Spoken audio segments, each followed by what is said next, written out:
Yan, mga brother and sister, nasa highway kita, pakadto na ni siya sa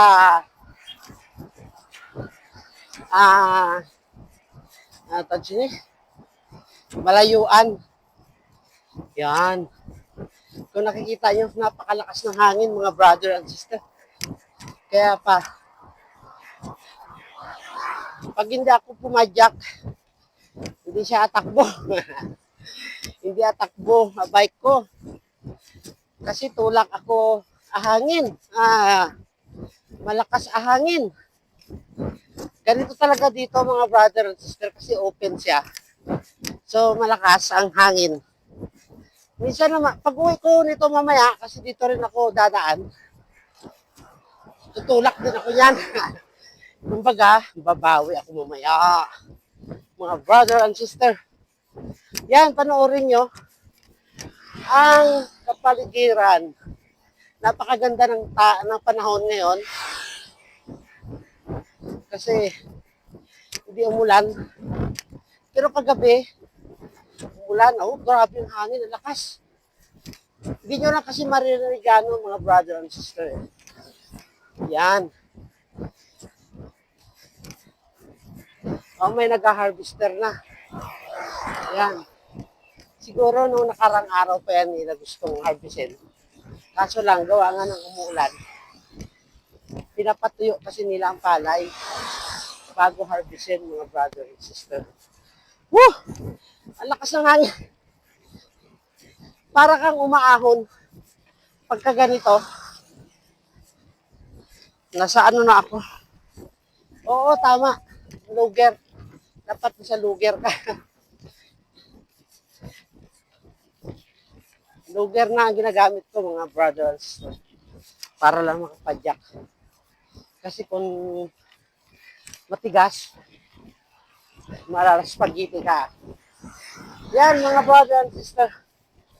So malayo-layo pa ang malayuan. Malayuan nga talaga pala, no? Ang pangalan. Malayo. Malayuan. Yan mga brother and sister. So, maganda ang ano yun. Panahon, mamaya, pag umuwi ko mamaya, yan na. Pabor na yan. Saka, hindi naman sana ganun ka tirik ang araw mamaya pag umuwi ako. Di ba? Kasi mainit.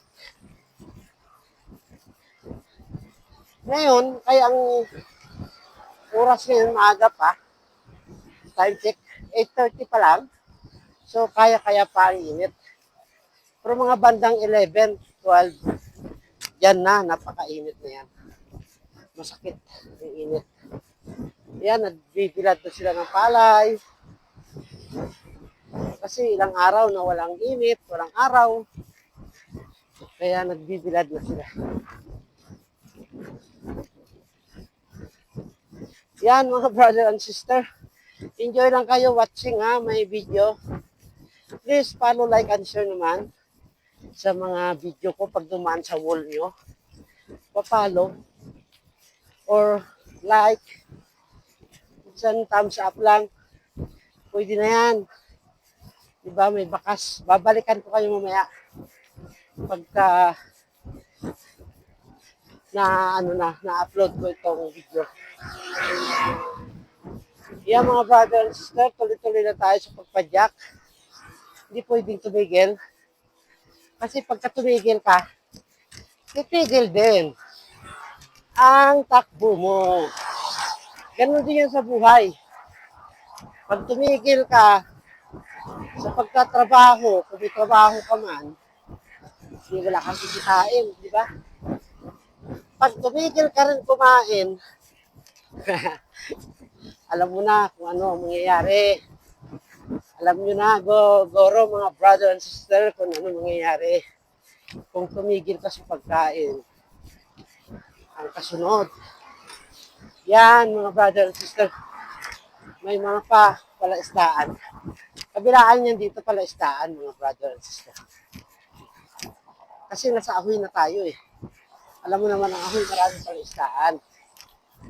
Yan, mga brother and sister. So, tuloy-tuloy lang tayo. Malapit na. Malapit na ang malayuan. Malayuan na malapit na. Yan, oh, grabe ang hangin. Oo. Pabugso-bugso ang hangin. Pagka lumakas ang hangin, parang tinutulak pabalik. Pinipigilan baga ang takbo mo. Yan, kaya kayo dyan, mag-wake up na. Kasi yung panahon natin, hindi natin masisiguro. Hindi natin alam kung mamaya or bukas. Uulan ba sa hapon? O bukas, uulan ba? Kasi may low pressure. Diba, mga brother and sister? O, kaya kayo dyan, kung saan man kayo, dako ng Pilipinas, ng mga nagbabike, ride safe always. Kailangan unahin ang kaligtasan bago ang lahat. Ang bike, babayaan.